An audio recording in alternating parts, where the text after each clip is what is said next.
찬송가 89장입니다.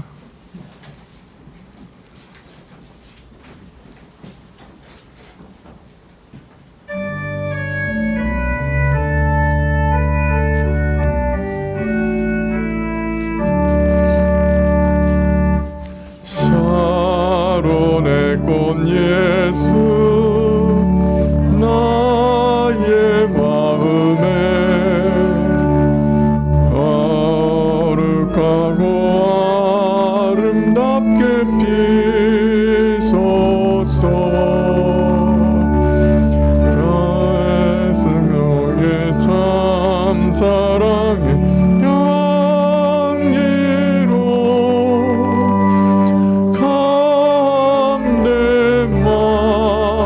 훈련하게 하소서.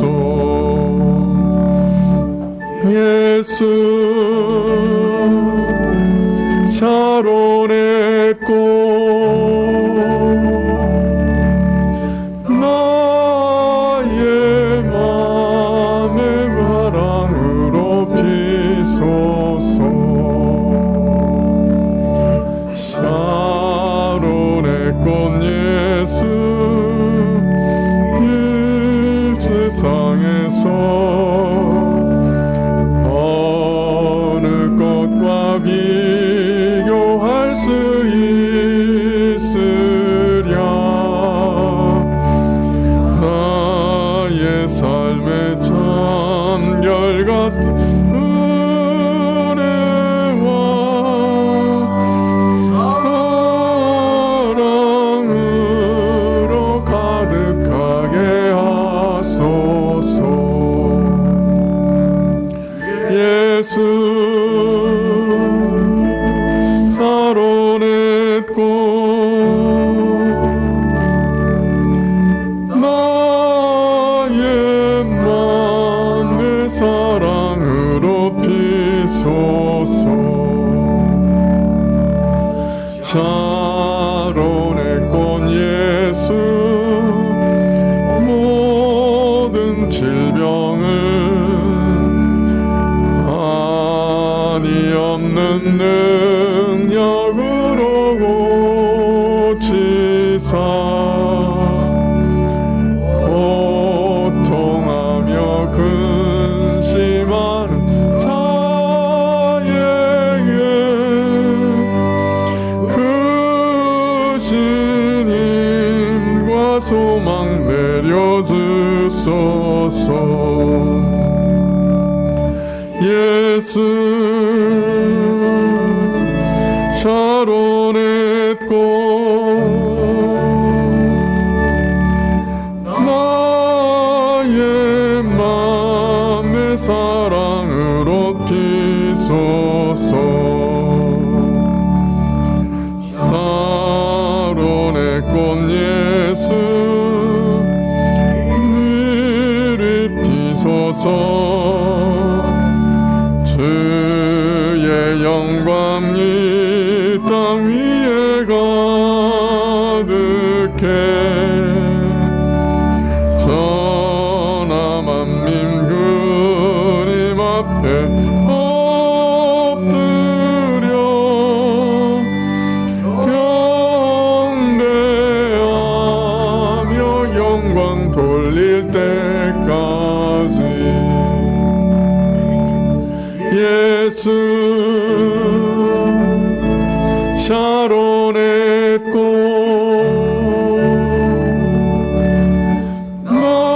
나의 맘의 사랑으로 피소서.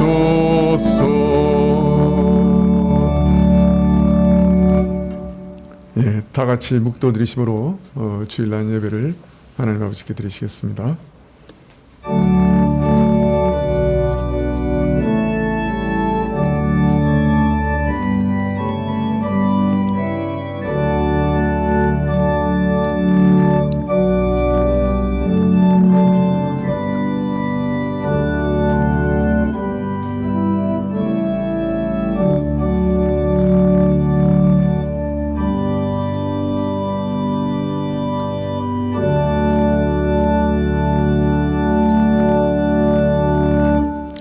여호와의 인자하심과 인생에게 행하신 기이한 일을 인하여 그를 찬송할지로다. 저가 사모하는 영혼을 만족케 하시며 줄인 영혼에게 좋은 것으로 채워 주심이로다. 아버지 하나님, 저희 안에 주를 갈망하는 마음을 다시금 허락해 주시고 또 오늘 이 자리에 나와 예배케 하시니 참으로 감사합니다. 저희가 엎드려 하나님께 예배드릴 때 천군 천사와 함께 저희 찬송이 하나님께 연락되게 하옵시고 주의 말씀이 저희 안에 선포되게 하시고 하늘의 영광이 드러나게 하옵소서. 주 앞에 나가기 참으로 너무나 부족한 죄인들이나 주 예수 그리스도의 이름 힘입어 담대히 나아가오니 저희를 받아주시고 저희 모든 죄를 사하여 주옵소서. 예배의 시종을 주께 의탁하올 때 예수님의 이름으로 기도합나이다. 아멘. 네, 찬송가 7장입니다.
교동문은 시편 103편 1절부터 14절 말씀입니다. 구약 876쪽인데요. 시편 103편 1절부터 14절입니다. 내 영혼아 여호와를 송축하라. 내 속에 있는 것들아 다 그 성호를 송축하라.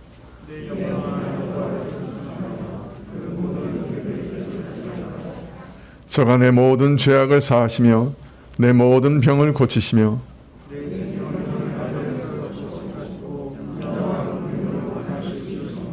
좋은 것으로 내 소원을 만족케 하사 내 청춘으로 독수리같이 새롭게 하시는도다.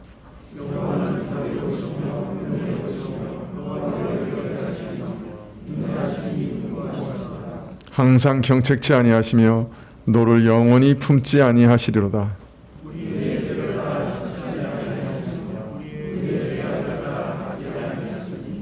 이는 하늘이 땅에서 높음같이 그를 경외하는 자에게 그 인자하심이 크심이로다.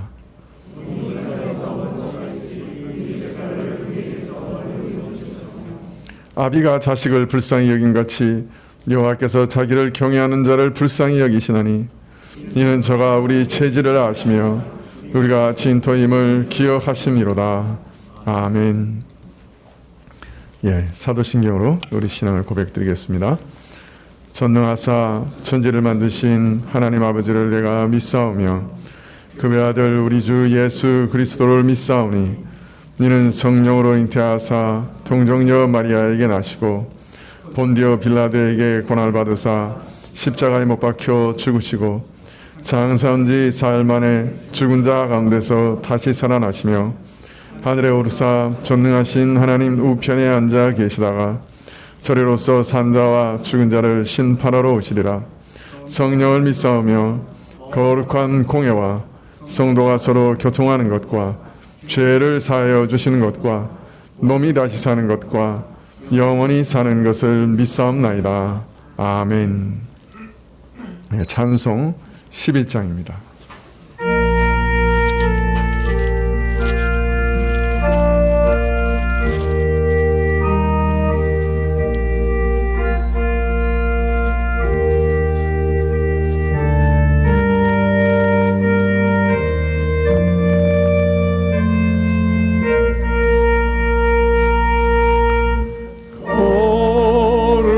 거룩한 주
감사서 바치는 이 작은 예물도 주님은 귀하게 받으시네. 오는 밤 지나고 새 아침 맞으니 믿음과 소망을 늘 주시네.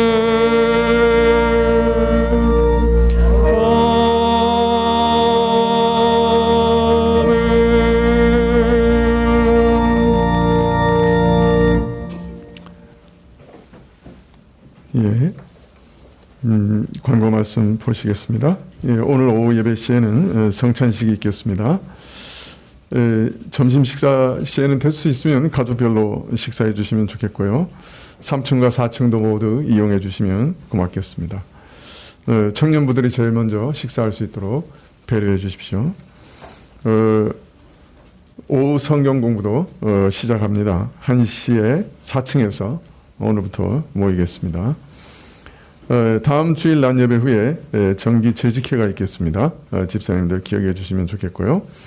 20일 주일은 추수감사주일입니다. 감사주일 헌금, 감사헌금은 장깔뱅 신학교에 헌금하려고 합니다. 장깔뱅 신학교는 저기 프랑스 남부 지역에 있는데요. 그렇게 크지 않은 신학교지만은 프랑스어를 사용하는 3억 5천만 인구에 유일하게 있는 개혁주의 신학교입니다. 그래서 엑상-프로방스라고 하는 지역에 자리 잡고 있는데요. 우리 합동신학교만큼 이제 조그만 하고 아담한 그런 신학교입니다. 학생 수도 그렇게 많지는 않지만은 아프리카 전역과 프랑스, 하여튼 프랑스를 사용하는 3억 5천 인구 중에 유일한 개혁주의 신학교라서 반드시 보존되어야 할 가치가 있는 신학교입니다.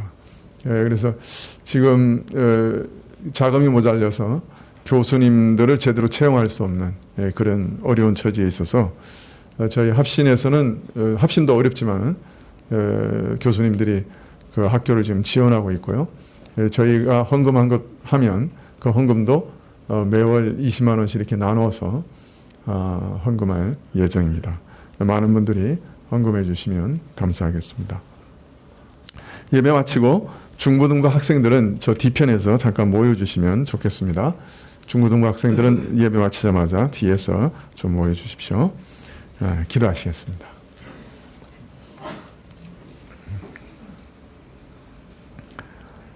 예, 아버지 하나님, 오늘도 주님께서 은총을 베풀어 주셔서 저희로 주 앞에 모이게 하시고 또 예배를 다 회복하게 하시고 식사도 할 수 있게 해주셔서 감사합니다. 주님께 간구하는 것은 코로나가 다시 기승을 부여 이러한 예배가 그치지 않도록 도와주시기를 원하고, 혹 코로나가 기승을 부린다 할지라도 저희 가족들, 저희 식구들, 저희 교우들 다 지켜주셔서 참으로 무사히 이기며 예배드릴 수 있도록 허락해 주시기를 원하며, 특별히 우리 주일학교 학생들 붙들어 주시고 눈동자와 같이 보호해 주시기를 간절히 기도드립니다. 주님께서 말씀을 허락하셔서 저희 안에 생명이 있게 해주시고 저희 안에 그 말씀으로 살아갈 수 있는 능력을 얻게 해주십시오.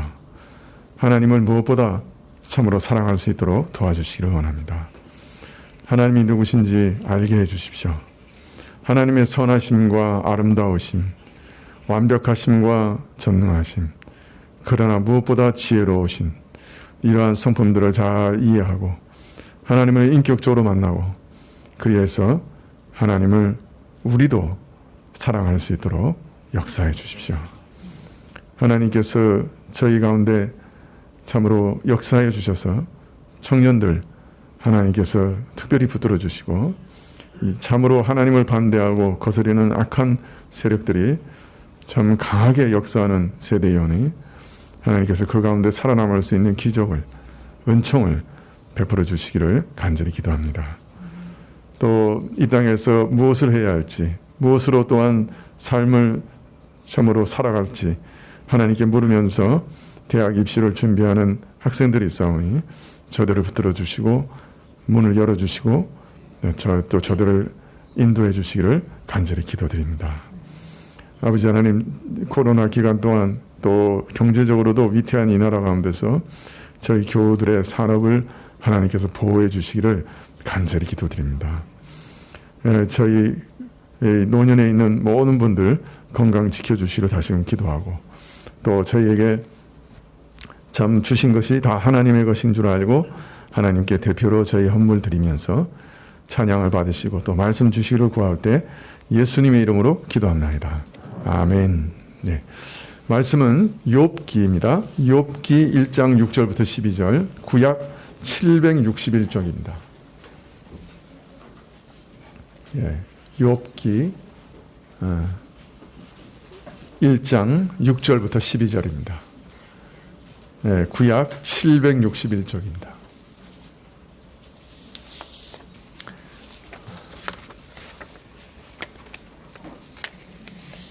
욥기 1장 6절부터 12절 찾으신 줄 알고 봉독해 드리겠습니다.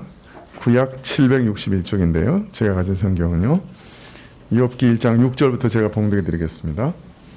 하루는 하나님의 아들들이 와서 여호와 앞에 섰고 사단도 그들 가운데 왔는지라. 여호와께서 사단에게 이르시되 내가 어디서 왔느냐? 사단이 여호와께 대답하여 가로되 땅에 두루 돌아 여기저기 다녀왔나이다. 여호와께서 사단에게 이르시되 내가 내 종 욥을 유의하여 보았느냐? 그와 같이 순전하고 정직하여 하나님을 경외하며 악에서 떠난 자가 세상에 없느니라. 사단이 여호와께 대답하여 가로되 욥이 어찌 까닭 없이 하나님을 경외하리이까? 주께서 그와 그 집과 그 모든 소유물을 산울로 두르심이 아니니까? 주께서 그 손으로 하는 바를 복되게 하사 그 소유를 온 소유물로 땅에 널리게 하셨음이니이다. 이제 주의 손을 펴서 그의 모든 소유물을 치소서. 그리하면 정령 대면하여 주를 욕하리이다. 여호와께서 사단에게 이르시되 내가 그의 소유물을 다 내 손에 붙이노라. 오직 그의 몸에는 내 손을 대지 말지니라. 사단이 곧 여호와 앞에서 물러가니라. 골로새서를 강의하다가 갑자기 욥기를 읽어서 무슨 일인가 생각하시는 분들 혹 있으실지 모르겠습니다. 제가 이 코로나 기간 동안에 성경에서 말하는 지혜서, 그러니까 욥기 또 잠언 이런 책들을 좀 계속 읽었습니다. 그래서 이제 한번 설교를 하면 좋겠다는 생각을 가지게 됐는데, 그래서 먼저 욥기부터 오후 예배에 설교를 하려고 합니다.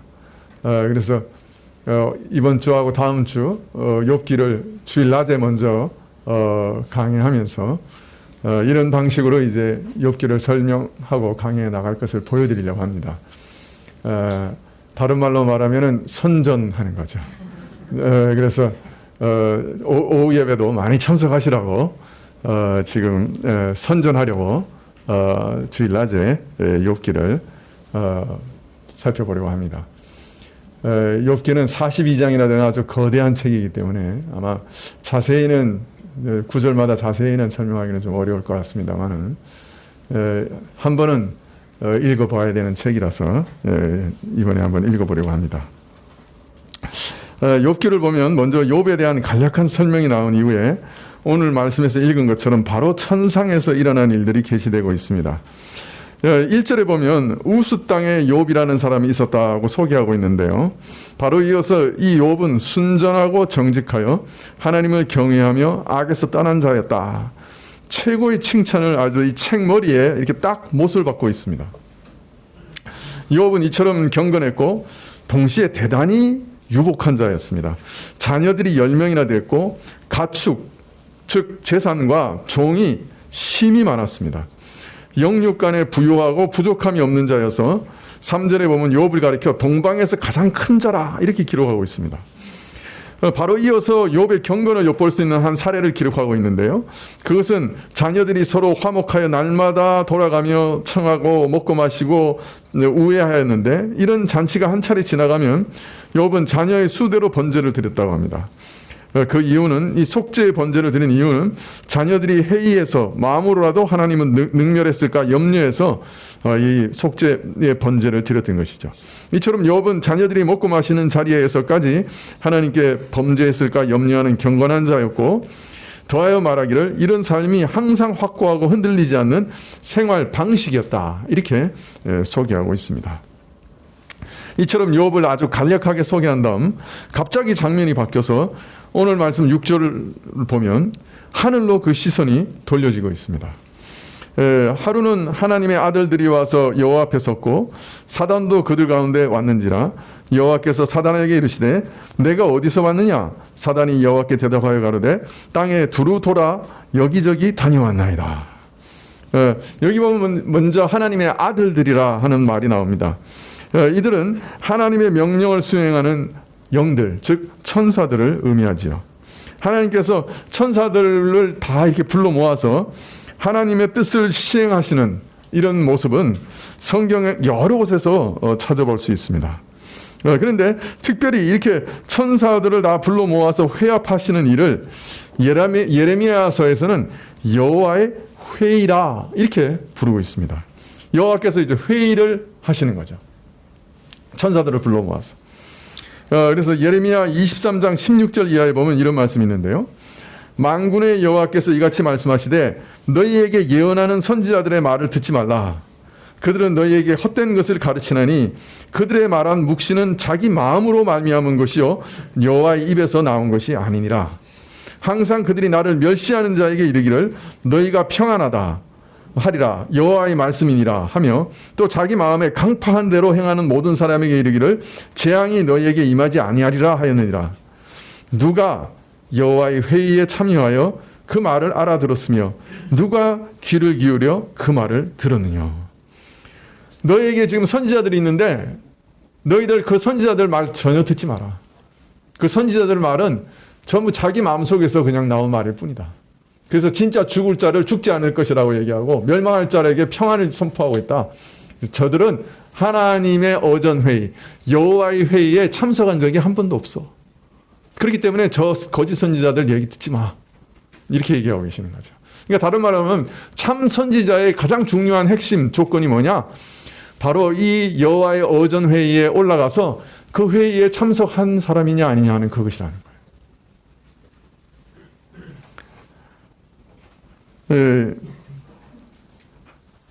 선지자의 참 증표는 하나님께서 땅 위의 모든 일을 계획하시고 결정하시는 천상회의에 참여하여서 여호와 앞에서 열리는 이 어전회의에 참석해서 거기서 드러나는 하나님의 뜻을 아는 것, 그것이 참 선지자의 가장 중요한 증표라는 거예요. 그래서 열왕기상 22장에 보면 하늘의 만군이 또 하나님 보좌의 좌우편에 모셔선 가운데 자, 이 이스라엘 왕 중에 그 아합이라고 하는 이 악한 왕이 이제 어떤 결말로 길르앗 나못에 올라가서 전사하게 되는 그런 결말로 그 생을 마감할 것을 계획하시면서 이스라엘로 하여금 목자 없는 양떼같이 흩어질 일들을 그 어전회에서 이제 결정하십니다.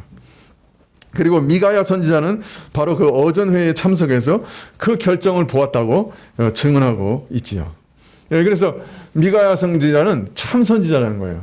그리고 아합의 운명이 결정되는 걸 자기가 그 어전회에서 봤다는 거예요. 여러분, 사실 이 땅의 모든 역사는 지금도 여기서 결정되고 있는 겁니다. 하늘에서 결정되는 겁니다. 이 땅의 모든 역사는 만물을 통치하시는 바로 그 하나님에 의해서 결정되는 겁니다. 그리고 이 어전회의를 통해서 실행되는 거예요. 이 땅에 실행되는 그 일이 바로 이 어전회의에서 일어나는 겁니다. 인간의 역사는 그래서 이 어전회의의 반영입니다. 궁극적으로 실제적으로 역사의 의미는 이 어전회의에서 결정되는 거예요. 이 땅의 역사는 그 결정의 반영에 불과한 것이에요. 아마 이 우크라이나 전쟁이 일어나기 전에 하나님께서 오전 회의에서 우크라이나 전쟁이 일어날 것을 결정하셨을 거예요.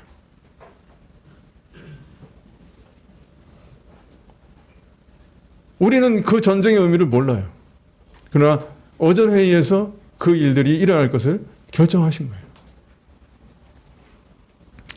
따라서 이 말씀은 인간의 역사는 인간 자신에게는 불투명하다 하는 말씀입니다.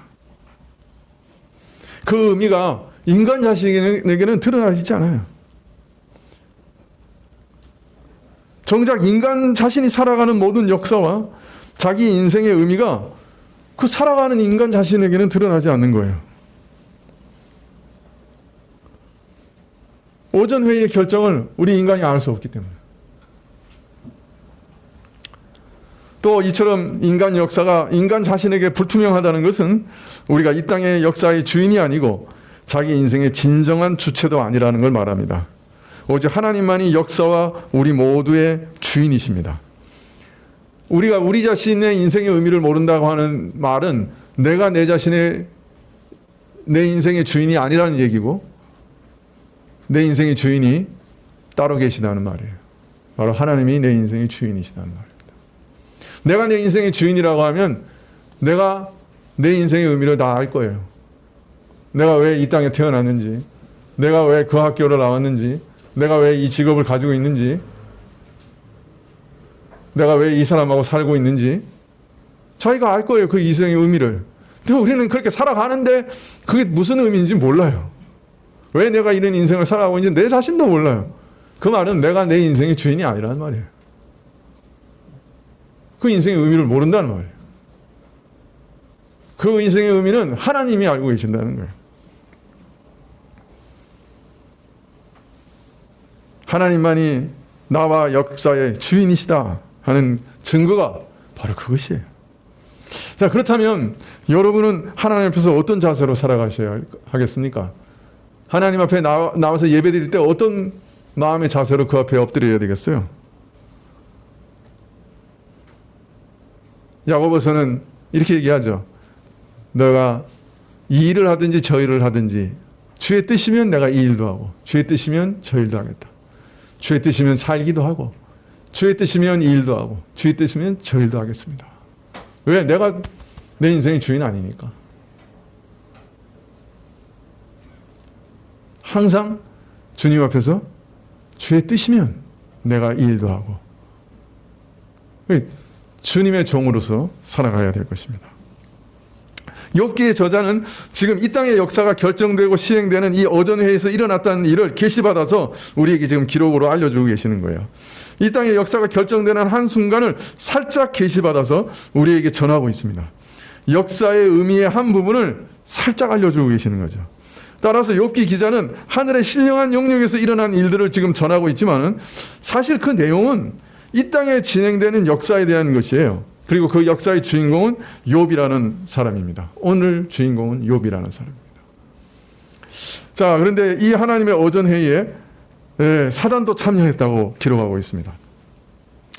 하나님께서 사단에게 내가 어디서 오느냐 물으시자 사단은 땅을 두루다니고 왔다고 대답합니다.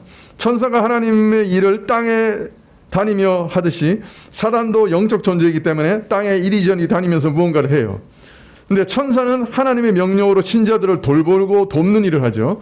반대로 사단은 그 이름대로 대적하는 자라는 이름대로 하나님을 대적하고 사람으로 하여금 멸망케 하는 일을 하고 있습니다. 이 사단의 대답의 의미를 헤아려 보면 제가 이리저리 두루 다녀왔어요 라고 말하는 대답을 헤아려 보면 그 다음의 내용들을 미루어 볼 때 사단이 땅에 두루 다니면서 사람들을 미혹하고 넘어뜨릴 때 대적할 때 사람들이 너무 쉽게 무너지는 거예요. 그걸 보고 지금 의기양양해서 이제 천상회의로 올라온 겁니다. 아, 내가 정말 유혹한 사람들은 다 넘어졌습니다. 자, 이렇게 이해해야 다음 반응을 이해하기가 쉽습니다. 1장 8절에 여호와께서 사단에게 이르시되 내가 내 종 욥을 유의하여 보았느냐 그와 같이 순전하고 정직하여 하나님을 경외하고 악에서 떠난 자가 세상에 없느니라. 하나님께서 사단에게 내가 내 종 봤냐? 욥을 좀 한번 봤어? 그처럼 순전하고 악에서 떠난 자가 없어 말씀하십니다. 하나님께서 이렇게 말씀하신 것은 사단이 하나님 내가 하고자 하면 내가 꾀일 때 안 넘어가는 사람이 없었어요 라고 의기양양했기 때문일 겁니다. 그러나 하나님께서는 지금 이렇게 얘기하시는 거죠. 너는 땅의 모든 인간이 나를 배반한 것처럼 또 배반할 것처럼 말하지만은 욥처럼 나를 경외하여서 악에서 떠난 자도 있어. 그런 자를 내가 여전히 이 땅에 남겨뒀어. 이렇게 지금 말씀하고 계시는 거죠. 하나님이 이런 말씀에 사단이 반박하여 말하되 욥이 어찌 까닭없이 하나님을 경외하리까. 그와 그 집과 그 모든 소유물을 산울로 울타리로 두루심이 아니니까 주께서 그 손으로 하는 바를 복되게 하사 그 소유물로 땅에 널리게 하셨음이니이다. 이제 주의 손을 쳐서 그 모든 소유물을 치소서. 그리하시면 정령 대면하여 주를 욕하리이다. 여기 참 무서운 질문이 하나 있습니다. 욥이 까닭없이 하나님을 경외하겠습니까? 아주 치명적인 질문이에요. 왜냐하면 이것은 인간 창조의 가장 깊은 본질을 건드리는 질문이기 때문에 그렇습니다. 이 말을 해석하면 이런 말입니다. 하나님이 잘 아시잖아요. 인간이라는 존재가 누구인지. 인간은 처음부터 하나님이 주시는 것 없이는 생존할 수 없잖아요. 하나님께서 인간을 처음 만드실 때 그 생존 자체를 하나님께 전적으로 의존하게 만들지 않았어요. 인간의 생존이 하나님이 주시는 것들에 달려있지 않습니까? 자, 그런데 이런 인간에게 순수한 사랑과 경건을 어떻게 기대할 수 있습니까? 인간이 그 생존과 복리를 전적으로 하나님께 의존할 수밖에 없는데 이것이 인간 생존 조건인데 이것이 인간 조건인데 하나님과 그 선하심을 진정으로 사랑하기보다 하나님께서 저들에게 주시는 모든 좋은 것들을 즐기고 누리기 때문에 하나님께 어쩔 수 없이 아부할 수밖에 없는 것이 인간의 본질인데 이런 인간에게 어떻게 순수한 사랑과 경건을 기대할 수 있겠습니까? 바로 이것이 사단의 질문이에요.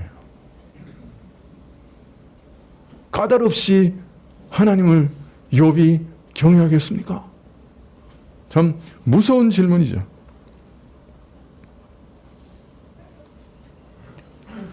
사단은 이런 인간의 본질, 인간 조건 때문에 가장 경건해 보이는 욥이라 할지라도 그 사랑은 위선적인 것이요 순수할 수 없다.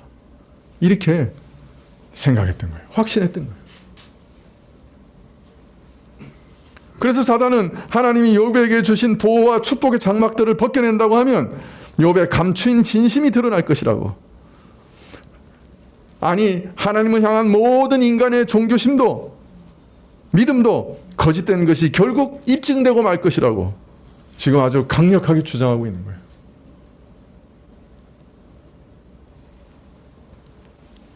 욥이 어찌 까닭없이 하나님을 경외하리까? 그와 그 집과 그 모든 소유물을 산울로 두르심이 아니니까 주께서 그 손으로 하는 바를 복되게 하사 그 소유물을 땅에 널리게 하셨음 아니니까 이제 주의 손을 펴서 그의 모든 소유물을 치소서. 그리하시면 정령 대면하여 주를 욕하리이다. 욥의 믿음은 얄팍하고 천박한 것입니다.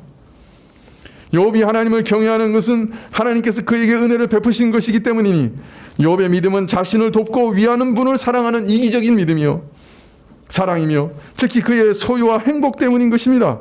욥이 누리는 번영을 제거했을 때도 여전히 하나님을 경배하고 악에서 떠난다면 하나님께서는 예배를 받으시기에 합당한 분이시기 때문에 하나님은 홀로 사랑받기 합당한 분이시기 때문에 하나님을 예배하고 사랑하는 자가 이 세상에 있다는 것을 저도 인정하겠습니다. 하지만 하나님, 욥은 그렇게 하지 않을 겁니다. 그를 치시면 그가 반드시 하나님을 배반할 것이기 때문이에요.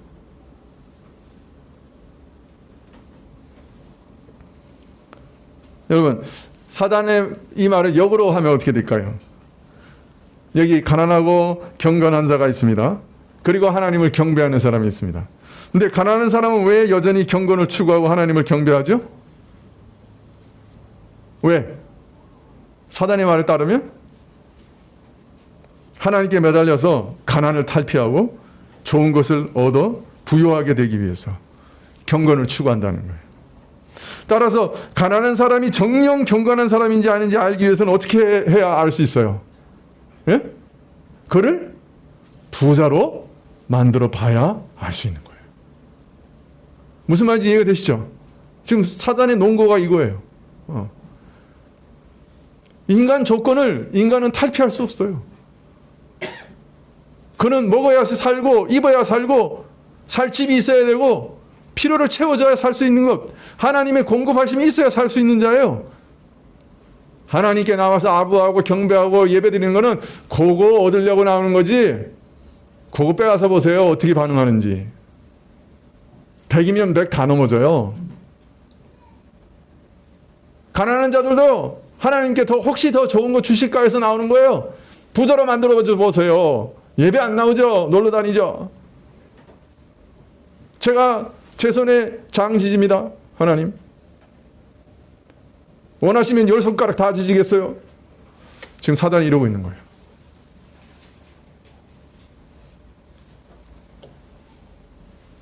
사태가 대단히 심각해졌죠? 만약 사단이 옳다면 모든 그리스도인들에 대한 추천서는 가치가 없어서 폐기 처분해야 돼요. 하나님이 친히 말씀하신 욥에 대한 칭찬, 욥과 같이 순전하고 정직하여 하나님을 경외하는 자가 없다. 그 추천도 폐기돼야 돼요. 모든 경건은 단지 신앙이 독실한 채 하는 위선으로 폭로되고 말 거예요. 결국 그리스도인들의 믿음은 이기주의와 자기 사랑, 자기애에 근거한 것일 뿐이에요. 믿음과 경건은 가장된 이기주의와 자기애의 표현이며 자기 관심의 다른 형태에 지나지 않아요. 교회 다니는 자들의 모든 동기는 자기 이익과 번영일 뿐인 거예요. 이게 신앙의 유일한 동기라. 사단은 지금 그렇게 얘기하고 있는 거죠.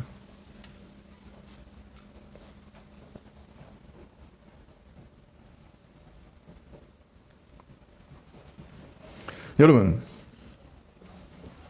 여기 우리가 당하는 모든 시험과 고난의 근본 목적이 있습니다. 이 말 속에 우리가 당하는 모든 시험과 고난이 우리에게 질문하는 것들이 담겨 있습니다.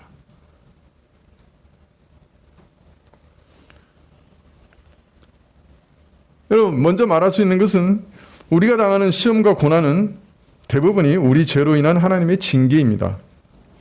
사랑하는 자녀들을 채찍질하셔서 어그러진 것을 고치시는 연단입니다. 그 원인은 우리 죄 때문인 거예요. 그 대부분 우리의 시험, 그 고난의 근본 원인입니다. 그러나 사실 개개인적으로 따지면 그 무슨 죄 때문에 지금 고난을 당하는지 시험을 당하는지 구체적인 이유와 목적을 대부분 알 수 없어요. 또 그것이 죄 때문인지 아닌지도 깊이 감추어져 있어요. 확실한 이유와 목적을 알려면 하나님 오전 회의에 올라가 봐야 알아요. 그러나 욥을 비롯한 우리 모든 인간들은 그 오전 회의에 올라갈 수 없기 때문에 어떤 면에서는 그 시험과 고난의 구체적인 목적과 의미는 감춰져 있는 것이죠. 내 고난과 내 시험이 결정된 그 순간에 오전 회의에 올라가 본 적이 없어요. 그러니 모르는 거죠. 내가 왜 고난과 시험을 당하는지. 자, 그러나 오늘 말씀에 보면 우리 신자들에게 주어지는 모든 시험과 모든 고난은 한 가지 근본적인 질문을 내포하고 있다는 것을 알 수 있습니다. 우리는 하나님이 주시는 모든 것으로 생존하는 존재입니다. 이것이 인간 조건입니다. 그런데 시험과 고난은 이 인간 조건에서 무엇인가 부족함으로 인해 오게 되는 것이에요. 물론 넉넉함도 시험이 되기도 합니다. 그러나 대부분의 시험과 고난은 무엇인가 부족하기 때문에 오는 것이죠. 너무 하나님께서 넉넉하게 주셔서 고민하고 하나님께서 왜 이렇게 무거운 짐을 내게 주시는가? 아, 이게 참 고난과 시험이다. 이렇게 생각하는 사람은 진짜 복받은 사람이죠.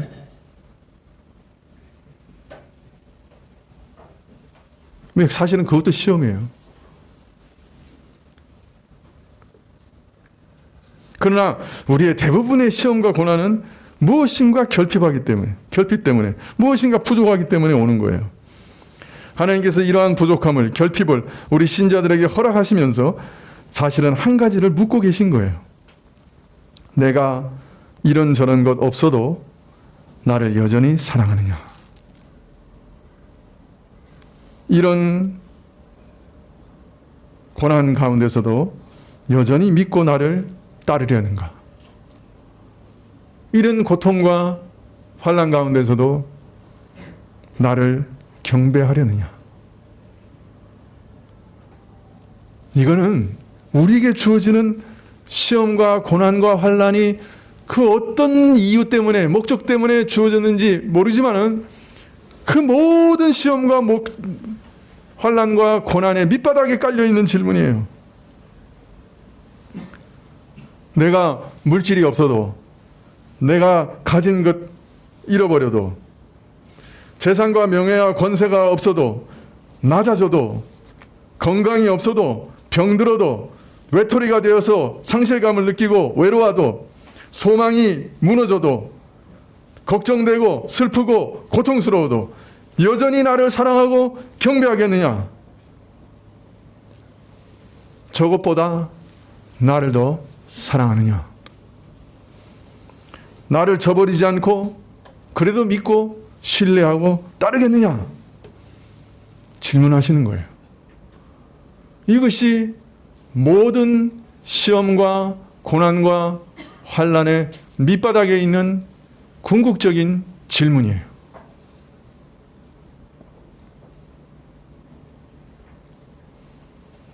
욥은 이 질문에 참 대단한 올바른 대답을 합니다. 여러분은 여러분이 인생 가운데 찾아오는 모든 시험과 고난 가운데 어떻게 대답하고 계십니까? 이 질문에 올바로 응답하시기를 축원합니다. 까다롭이 욥이 하나님을 경배하겠습니까? 조건이 맞으니까, 인간 조건을 채워주시니까 헤헤거리는 거예요. 그거 없이 하나님을 섬기겠어요? 이 인생들이? 사단은 오늘도 참소합니다. 하나님은 그것을 뛰어넘어 하나님이시기 때문에, 하나님의 아름다움을 알기 때문에, 그 누구보다도 하나님을 사랑하기 때문에 어떤 상황에서도 하나님을 찬양하고 경배하고 사랑하고 믿고 따르는 자를 오늘도 찾고 계십니다. 오늘도 온 세상을 살펴보시면서 혹시 이런 자가 있는가 보고 계십니다. 모든 시험과 환난과 고난 밑에 이 질문을 하고 계십니다. 그래도 나를 따르겠느냐? 여전히 믿겠느냐? 그거 없이도, 그보다도 나를 더 사랑하느냐? 여러분, 꼭 기억하시기 바랍니다.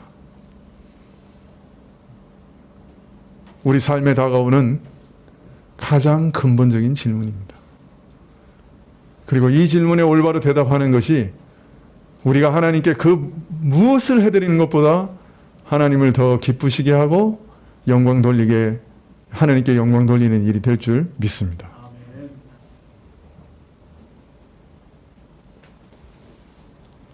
자, 놀랍게도 하나님께서는 이 사단의 도전을 받아들이십니다. 사단의 충동에 하나님은 아셨죠? 욥이 믿음이 결코 그렇게 천박한 것이 아닌 걸 아셨어요. 여전히 욥을 믿으셨어요. 그런데도 불구하고 사단아 물러가라! 내가 거짓말을 하고 있구나! 하고 물리치지 않으셨어요. 사단의 요청을 받아들이셨어요. 그 결과 42장이나 되는 욥기가 시작이 됩니다. 하나님의 주권과 인간의 고난에 대한 놀라운 기록이 남게 됩니다. 어떤 분은 하나님께서 왜 우리에게 고난을 허락하세요? 하나님같이 선하신 분이 왜 우리에게 이런 고난을 허락하셔요? 라고 울부짖으면 하나님께서 욥기를 탁 주신대요. 간략한 어떤 대답을 주시는 게 아니라 42장이나 되는 욥기를 딱 주신다는 거예요. 여러분, 그러니까 욥기 한번 읽어봐야 되겠죠. 우리가 다 그런 그 의문 가지고 있지 않아요? 예? 아니, 선하신 하나님인데 왜 이 땅에는 이렇게 고난이 많아요? 왜 신자에게도 이런 고난을 주시는 거예요? 왜 내 소망을 다 꺾으시는 거예요? 그런 질문 없어요? 예, 그런 질문하면 하나님께서 어떻게 하신다고요? 네? 그냥 몇 마디로 대답하시는 게 아니고 42장이나 되는 욥기를 딱 주신다는 거예요. 제가 오늘 선전 잘하죠?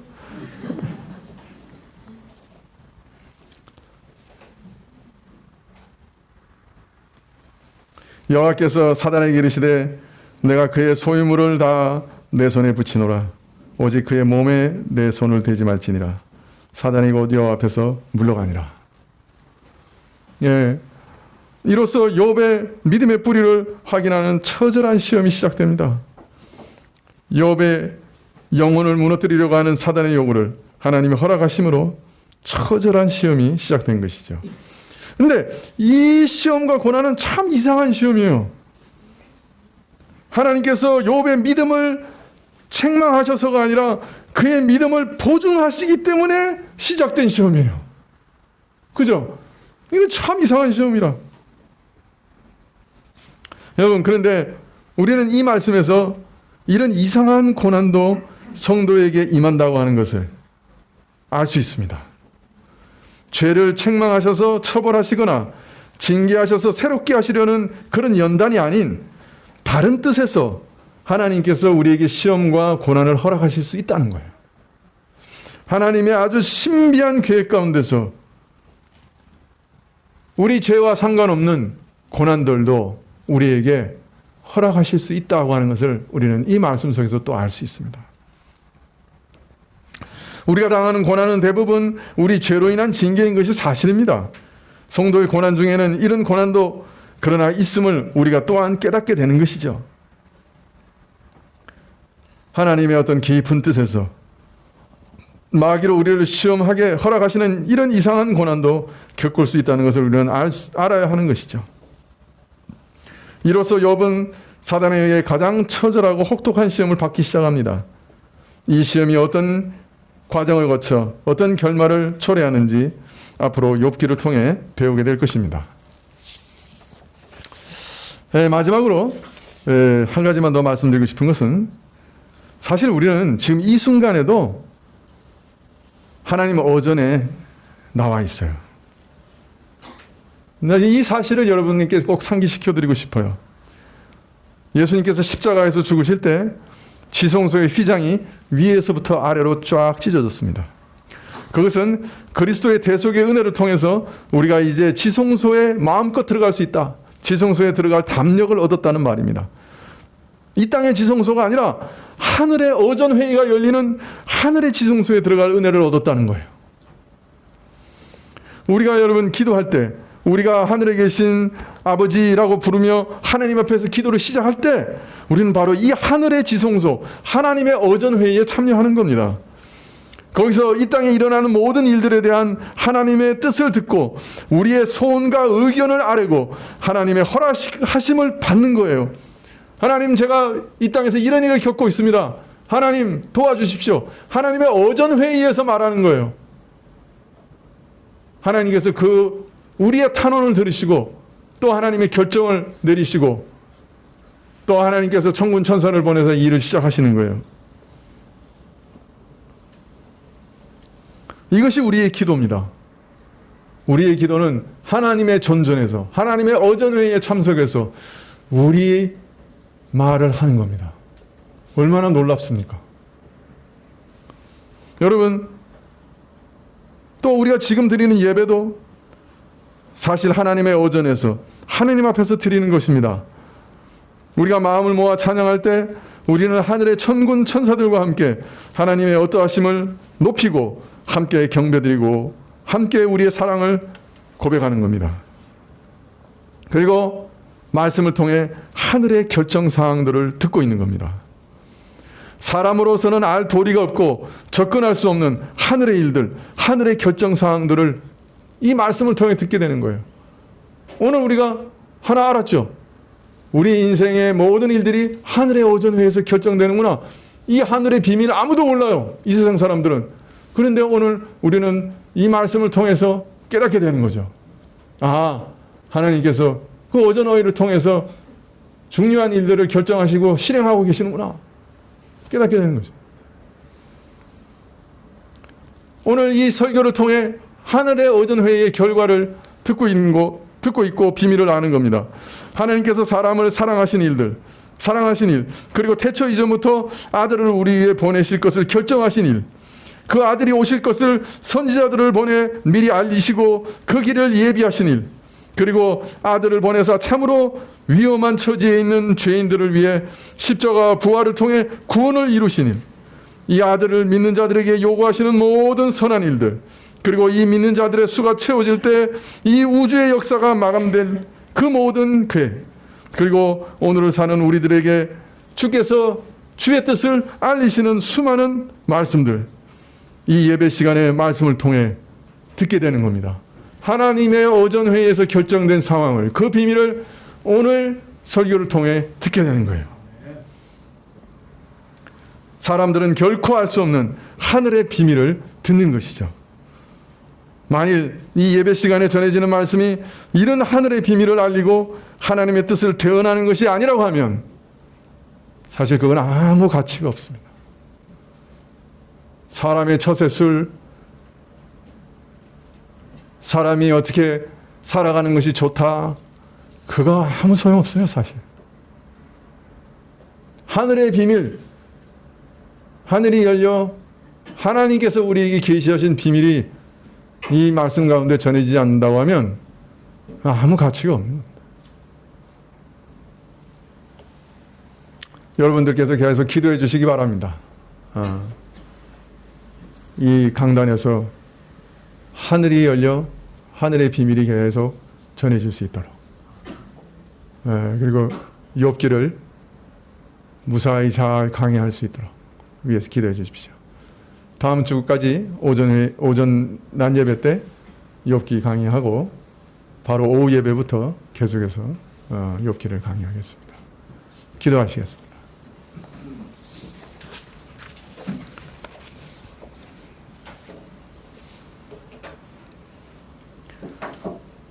하나님께서 지금도 우리와 함께 하시고 저희 가정과 저희 삶을 울타리를 쳐서 보호해 주시고 저희 손에 하는 행사를 축복해 주셔서 이 땅에 살아왔습니다.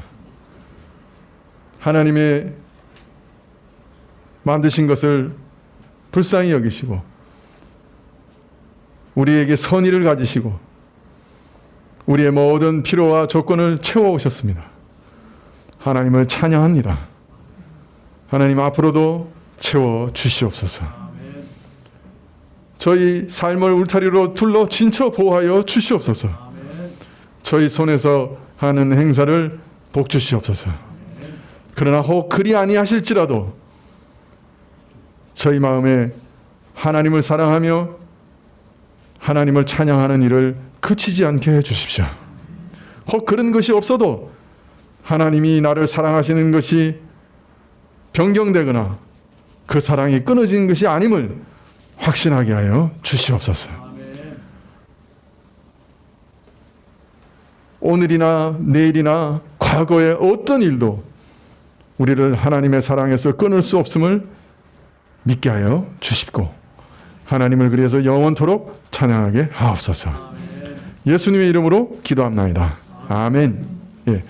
102장 찬송하시겠습니다.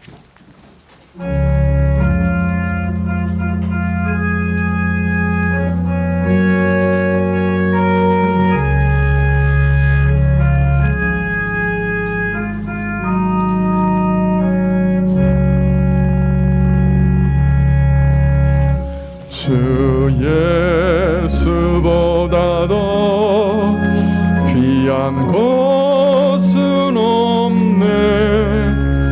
이 세상 부귀와 바꿀 수 없네. 영축을 내 대신 돌아가신 그 놀라운 사랑 잊지 못해. 세상 즐거움 다 버리고 세상 자랑 다 버렸네. 주 예수보다 더 귀한 것은 없네.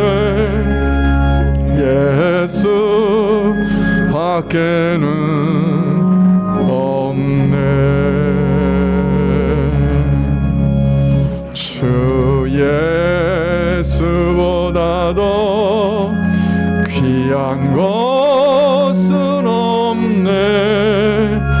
이 세상 명예와 바꿀 수 없네. 이전에 즐기던 세상 일도 주 사랑하는 마음 뺏지 못해. 세상 즐거움 다 버리고 세상 사랑 다 버렸네.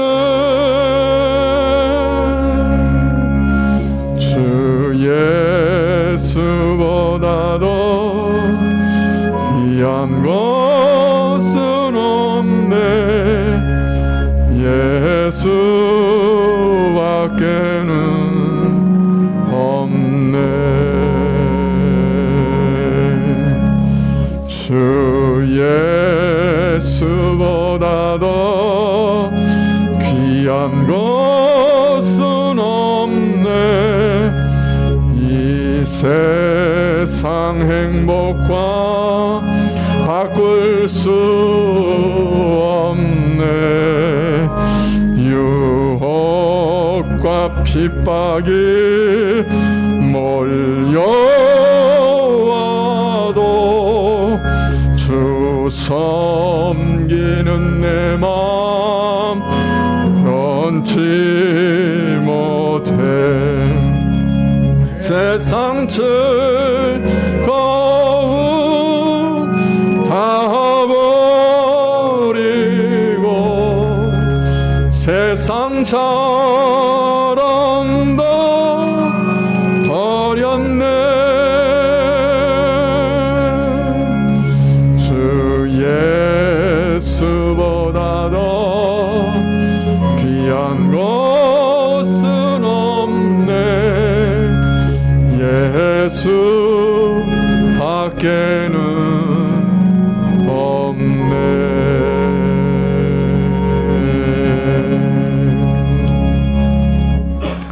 지금은 우리 주 예수 그리스도의 은혜와 하나님 아버지의 그 크신 사랑과 이 은혜와 사랑을 깨닫게 하시고 누리게 하시는 성령님의 교통하시고 역사하심이 세상의 그 무엇보다 하나님을 사랑하는 그 믿음과 그 사랑을 저희에게도 주시기를 구하면서 머리 숙인 주의 백성들 위해 지금부터 영원까지 함께 계실지어다. 아멘.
올리십니다.